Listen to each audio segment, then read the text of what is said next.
વિદ્યાર્થી મિત્રો, સંતકૃપા વિદ્યાલય પરિવાર વતી હું મિતેશ જોશી આપ સૌનું હાર્દિક સ્વાગત કરું છું. વિદ્યાર્થી મિત્રો, આજના તાસમાં આપણે ધોરણ 10 સંસ્કૃતનો એકમ તથૈવ તિષ્ઠતિ આ એકમમાં આગળ વધવાનું છે. તો ચાલો વિદ્યાર્થી મિત્રો, આપણે સૌ મળીને આ એકમમાં આગળ વધીએ. તો વિદ્યાર્થી મિત્રો, આ એકમમાં અગાઉ આપણે નિમ્નલિખિત શ્લોક ભણી ગયા હતા. તો તેનો ટૂંકમાં સાર સમજી લઈએ. તો એનામાં શું કહે છે કે આપણે જે ભણીએ છીએ તો તે ભણવાનું પણ ટૂંક સમય વીતતા નાશ પામે છે. જે મજબૂત મૂળવાળા જે વૃક્ષો હોય તે પણ સમય જતાં પડી જાય છે. જળાશયમાં રહેલું જે પાણી હોય તે પણ સુકાઈ જાય છે. આમ બધું છે તે નશ્વર છે, એનું બધું ક્યારેક ને ક્યારેક નાશ પામે છે. પણ અહીં શું કહે છે કે જે હોમેલું છે અને જે વસ્તુ બીજાને આપેલી છે તે ક્યારેય પણ નાશ પામતી નથી, એવું અહીં કીધેલું છે. ત્યારબાદ બીજા શ્લોક આપણે ભણ્યા હતા, એ શ્લોકમાં જોઈ લઈએ થોડી વાર. તો અહીં શું કહે છે કે જે મૂર્ખા લોકો છે તે બીજા કે એ પ્રમાણે કરે છે, જ્યારે સત્પુરુષો છે તે બરાબર પરીક્ષા કરીને તે સ્વીકારે છે. બરાબર, જે જૂનું હોય અને સારું ન હોય તો તેને સત્પુરુષો છોડી દે છે. અહીં સત્પુરુષો ઓલ્ડ ઇઝ ગોલ્ડમાં નથી માનતા. બરાબર, જે જૂનું હોય અને ખરાબ હોય તો તેને મૂકી દેવાનું, અને જૂનું હોય તો સારું હોય તો તેને સાચવવાનું. એવી જ રીતે નવું હોય અને સારું હોય તો તેને સાચવવાનું, ને નવું હોય અને ખરાબ હોય તો તેને છોડી દેવાનું. આમ સત્પુરુષો શું કરે કે બરાબર પરીક્ષા કરીને શું સારું છે અને શું ખરાબ છે એની બરાબર પરીક્ષા કરે છે, અને ત્યારબાદ જે સારું હોય તેને સત્પુરુષો અપનાવે છે. બરાબર, તો ટૂંકમાં જે સત્પુરુષો છે તે સારી બાબતો સ્વીકારે છે, ભલે તે જૂની હોય કે નવી હોય. તો આમ ઉપરોક્ત શ્લોકનો સાર આ પ્રમાણે છે. ત્યારબાદ આપણે ત્રીજો જે શ્લોક છે આજનો, તે ત્રીજો શ્લોક જોઈએ. તો ત્રીજો શ્લોક આ પ્રમાણે છે. તો સર્વપ્રથમ આપણે શ્લોકનું વાંચન કરીએ. તો કે વજ્રાદપી કઠોરાણી મૃદુની કુસુમાદપી લોકોત્તરાણમ ચેતાંસી કોનું વિજ્ઞાતુમ અર્હસી. બરાબર, વજ્રાદપી કઠોરાણી મૃદુની કુસુમાદપી લોકોત્તરાણમ ચેતાંસી કોનું વિજ્ઞાતુમ અર્હતી. તો વજ્રાદપી, બરાબર, વજ્રાદપી એટલે કે વજ્રથી પણ, બરાબર, વજ્રાત અભી અને સંધિ છૂટી પાડીએ તો આ પ્રમાણે થાય. વજ્રાત અપી એટલે કે વજ્રથી પણ, વજ્ર કરતા પણ.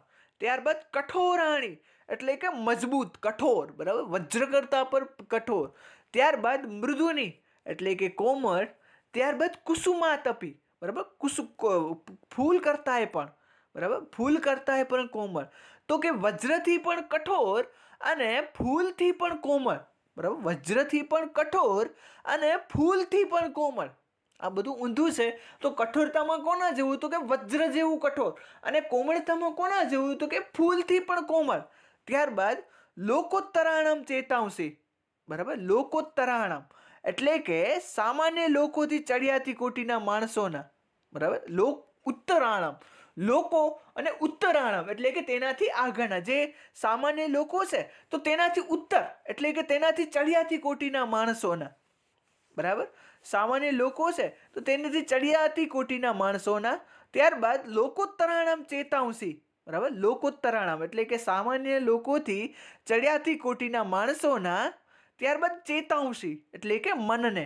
બરાબર, ચેતાંસી એટલે કે મનને. કોનું, બરાબર, કો એટલે કે કોણ, અને નું એટલે કે ખરેખર. વિજ્ઞાતુમ એટલે કે જાણવા, અને અર્હતિ એટલે કે સમર્થ છે. તો કે વજ્ર કરતા પર કઠોર અને ફૂલ કરતા પર કોમળ એવા સામાન્ય લોકોથી ચડિયાતી કોટીના માણસોના મનને કોણ જાણવા સમર્થ છે? બરાબર, સામાન્ય કોટી છે તો તેનાથી ઉચ્ચ કોટીના જે માણસો છે તો તેના મનને કોણ જાણવા સમર્થ છે? કે જે વજ્રથી પણ કઠોર છે અને ફૂલ કરતા પણ કોમળ છે. તો વિદ્યાર્થી મિત્રો, અહીં આપણે શું સમજાવે છે તે બરાબર સમજીએ. તો કે અહીં આપણે શ્રી રામની જ વાત કરી. આ શ્લોક છે તે મહાપુરુષોના સંદર્ભે લખાયો છે, પણ આ શ્લોક શ્રી રામ ઉપર ખૂબ જ લાગુ પડે છે. તો અહીં રામ છે તે વજ્રાદપી કઠોર, એનું વજ્રથી પણ કઠોર તેનું મન છે. તેના જીવનમાં છે તે અનેકો મુશ્કેલીઓ આવી રામના જીવનમાં. એના પિતાજી દ્વારા એને વનવાસ આપવામાં આવ્યો. બરાબર, પિતાજી દ્વારા એને વનવાસ આપવામાં આવ્યો. ત્યારબાદ રામને છે, રામની પત્ની સીતાને રાવણ ઉપાડી ગયો. ત્યારબાદ એનો રાજ્યાભિષેક થવાનો હતો. ત્યારે જ એના આગલા દિવસે જ છે, તો એના રાજ્યાભિષેકના આગલા દિવસે જ તેને વનવાસ મોકલી દેવામાં આવ્યો. જેને રામ છે તે પોતાની માતા સમજતા, તેણે જ રામને રાજ્યાભિષેકથી છૂટો કરી અને વનવાસ મોકલ્યો. તો આવા અનેકો કારણો છે, બરાબર. તો આવા અનેકો કારણો, અનેકો મુસીબતો રામના ઉપર આવી, પણ રામ છે તે સદાય મજબૂત રહ્યા, બરાબર. પોતાના મનને હારવા ન દીધું. જો સામાન્ય લોકો હોત ને, સામાન્ય માણસ હોત, તો આ સમયે હારી જાય, બરાબર. પોતાનું બધું મૂકી દે અથવા તો યુદ્ધ કરવા ઉપર આવી જાય. જે સામાન્ય લોકો છે એ, બરાબર, સામાન્ય લોકો યુદ્ધ કરવા ઉપર આવી જાય. તો અહીં શું કહે છે કે આવા લોકો કે જે લોકોથી ઉત્તર છે, બરાબર, લોકોથી સામાન્ય લોકો છે તેનાથી ઉત્તરતી કોટીના, જે ચડિયાતી કોટીના લોકો છે, તો તેના મન વજ્રથી પણ કઠોર હોય છે, બરાબર. વજ્રથી પણ કઠોર. ગમે તેવી મુસીબતમાં તેને તમે નાખી દો, પણ તે લોકો છે તે ગમે તેવી મુસીબતોને પોતાના હસ્તે મુખે સહેલી લેશે એ મુસીબતો, અને અંતે છે તે મુસીબતોમાંથી બહાર નીકળીને બતાવશે, બરાબર. તો એવા લોકોના મન છે, જે સામાન્ય કોટીથી ચડિયાતી કોટીના માણસો છે, તેવાના મન વજ્ર કરતાં પણ કઠોર છે, અને મૃદુની કુસુમાદપી, બરાબર. મૃદુ એટલે કે ફૂલ કરતાં પણ કોમળ છે. જે સામાન્ય કોટીથી ઉપરની કોટીના જે માણસો છે એ. તો અહીં પણ આપણે રામનું જ દ્રષ્ટાંત લઈ શકીએ. તો કે રામ ભગવાન છે, બરાબર, રામ ભગવાન છે, તો તેના સામે તેની માતાએ તેને વનવાસ મોકલ્યો, તો તેની માતાને જ તેને માફ કરી દીધી, બરાબર. ફૂલ કરતા પણ કોમળતા કોને કહેવાય? તો કે માફ કરી દેવું. જે માતાએ તેને વનવાસમાં મોકલ્યો, તો તે જ માતાને રામે માફ કરી દીધી. ત્યારબાદ રામ જ્યારે રાવણ સામે યુદ્ધ લડવા ગયા, બરાબર, યુદ્ધ લડવા ગયા, તો ત્યારે તેનો ભાઈ વિભીષણ છે, બરાબર, રાવણનો જે ભાઈ હતો વિભીષણ, તે રામના શરણમાં આવ્યો. પણ આમ ખરેખર જોવા જઈએ તો તે શત્રુ પક્ષનો હતો અને રાવણનો ભાઈ હતો, પણ છતાંય રામે છે તેને આશ્વાસન આપ્યું. તો આમ રામનું મન છે તે ફૂલ કરતાં પણ કોમળ છે અને વજ્ર કરતાં પણ કઠોર છે. તો વિદ્યાર્થી મિત્રો, અહીં શું કહે છે કે જે આવા લોકો છે, બરાબર, કે સામાન્ય કોટીથી ચડિયાતી કોટીના માણસો, કે જેના મન છે તે વજ્ર કરતાં કઠોર હોય અને ફૂલ કરતાં પણ કોમળ હોય, તો તેવા લોકોના મનને કોણ જાણવા સમર્થ છે? આવા લોકો મનમાં શું વિચારતા હોય તેવા લોકોના મનને કોણ જાણવા સમર્થ છે?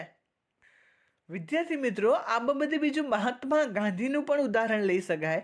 તો મહાત્મા ગાંધી ગમે તેટલી ઠંડી હોય, ગમે તેટલો હોય, બરાબર, તો ક્યારે પણ હિંમત હાર્યા વગર છે તે હંમેશા એક ધોતીમાં જ રહેતા, બરાબર. ગરમ શાલ ઓઢે, પણ મોટે ભાગે તે એક જ ધોતીમાં રહેતા, ભલે ને ગમે તેવી ઠંડી હોય, અને તો એમ ઠંડીથી હારતા નહીં. અને આ મહાત્મા ગાંધી છે તે નાનકડા બાળકોને કેટલો બધો પ્રેમ કરતા, બરાબર. આમ મહાત્મા ગાંધી એક રીતે જોવા જઈએ તો વજ્રથી પણ કઠોર, અને એક રીતે જોવા જઈએ તો પ્રેમમાં ફૂલ કરતાં પણ કોમળ. તો વજ્ર કરતાં પણ કઠોર અને ફૂલ કરતાં પણ કોમળ જે આવા લોકો છે કે જે સામાન્ય કોઠીથી ચડિયાતા છે, તેઓના મનને કોણ જાણવા સમર્થ છે? એવો ભવભૂતિ છે તે ઉત્તર રામચરિતમમાં પ્રશ્ન કરે છે. ત્યારબાદ વિદ્યાર્થી મિત્રો, આપણે આગળનો જે શ્લોક છે તે આગળનો શ્લોક જોઈએ. તો આગળનો શ્લોક આ પ્રમાણે છે,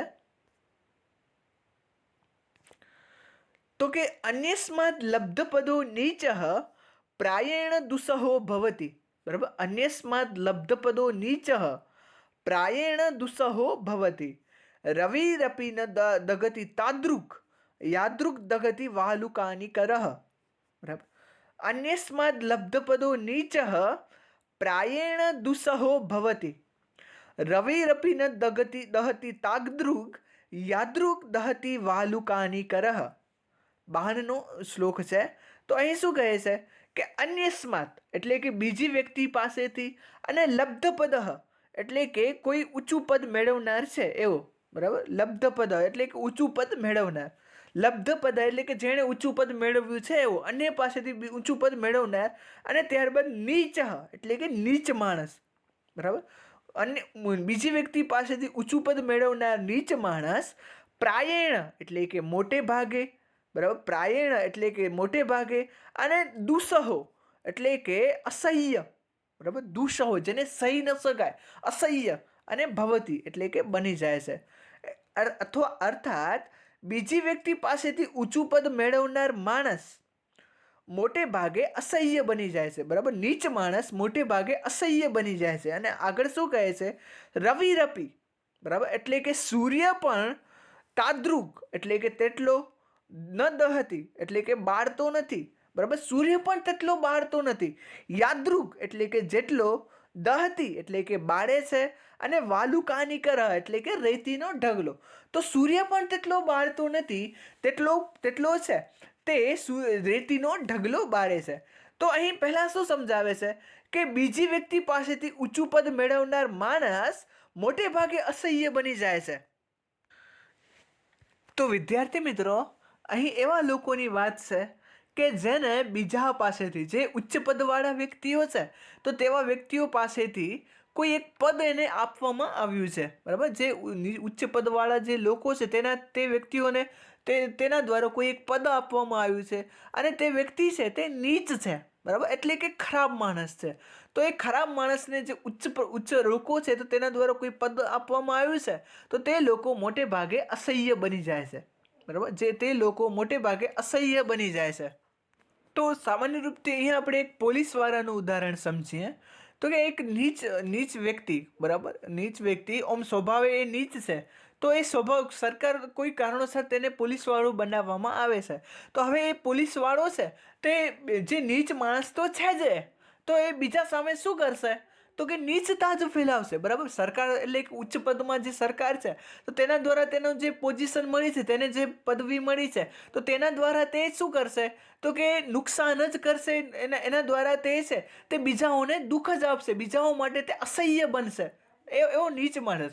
સામાન્ય રૂપથી કોઈ એક રાજા હોય, એ રાજા છે તે કોઈ એવાને પોતાનો મંત્રી બનાવે કે જે ખૂબ જ નીચ હોય, તો આવો મંત્રી શું કરશે? તો કે જનતાને નુકસાન જ પહોંચાડશે. એટલે કે જે ઉચ્ચ પદવાળા વ્યક્તિ હોય તેને કોઈ નીચ પદવાળા વ્યક્તિને કોઈ નાનકડું એવું પદ સોંપવામાં આવે, તો તે વ્યક્તિ છે તે નાના લોકો માટે અસહ્ય બની જાય.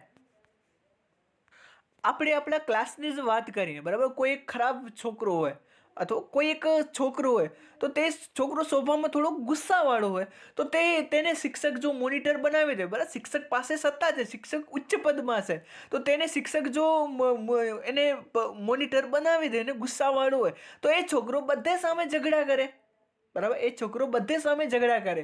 મોનિટર સંભાળ રાખે ને માને નહીં એટલે કે ઝઘડા કરે. તો ટૂંકમાં એ કહેવાનો અર્થ શું છે કે જે ઉચ્ચ અનેસ્માત એટલે કે જે ઉચ્ચ પદવાળા જે વ્યક્તિઓ છે, બરાબર, અને એના દ્વારા કોઈ ઊંચું પદ મેળવે, વ્યક્તિ નીચ માણસ ઊંચું પદ મેળવે, તો તે શું બને? તે મોટે ભાગે અસહ્ય બની જાય.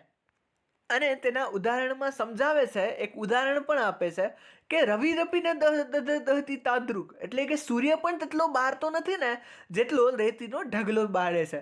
તો સામાન્ય રૂપથી આપણે તડકામાં ફરતા હોઈએ, બરાબર, તો સૂર્ય શું કરે? સૂર્ય આપણા ઉપર કિરણ ફેંકે, આપણે થોડી ઘણી કક્ષાએ સૂર્ય બાળે, પણ એના કરતાં આપણે જ્યારે જે રેતીમાં ચાલીએ છીએ ને, સૂર્ય દ્વારા જે રેતી તપી હોય છે, તો તેનામાં આપણે જે ચાલીએ છીએ, તો એ રેતી આપણે ઘણો બધો તાપ આપે છે, જેટલો તાપ આપણે સૂર્યથી નથી મળતો, બરાબર. જેટલો તાપ છે સૂર્ય આપણે જેટલો નથી બાળી શકતો, એટલો એ રેતી બાળે છે. તો આ સૂર્ય છે તે તાપનો એક ઘોડો છે, અને તેના દ્વારા છે તે રેતીને પણ તાપ મળ્યો છે.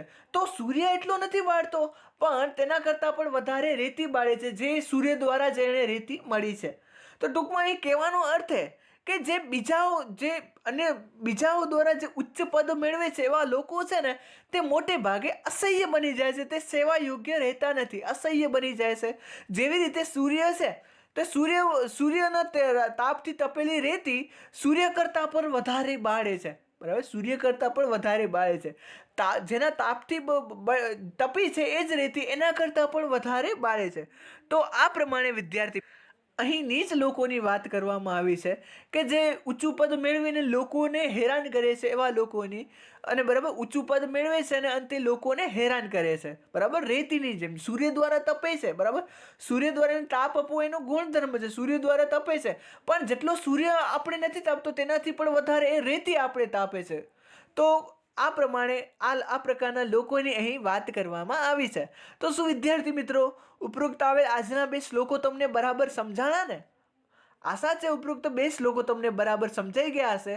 તો આજે આવેલા પહેલા શ્લોકમાં એવા લોકોની વાત કરવામાં આવી છે કે જેના મન છે તે વજ્ર કરતાં પણ કઠોર હોય અને ફૂલો કરતાં પણ કોમળ હોય. અને અંતે અહીં કીધેલું છે કે આવા લોકોના મનને કોણ જાણવા સમર્થ છે કે જેના મન વજ્ર કરતાં પણ કઠોર અને ફૂલો કરતાં પણ કોમળ હોય. ત્યારબાદ જે બીજો શ્લોક છે તો તેનામાં કહેવામાં આવેલું છે કે બીજી વ્યક્તિ પાસેથી ઊંચું પદ મેળવે, બરાબર, બીજી વ્યક્તિ પાસેથી ઊંચું પદ મેળવે અને તે માણસ નીચ હોય તો તે માણસ મોટે ભાગે અસહ્ય બને છે.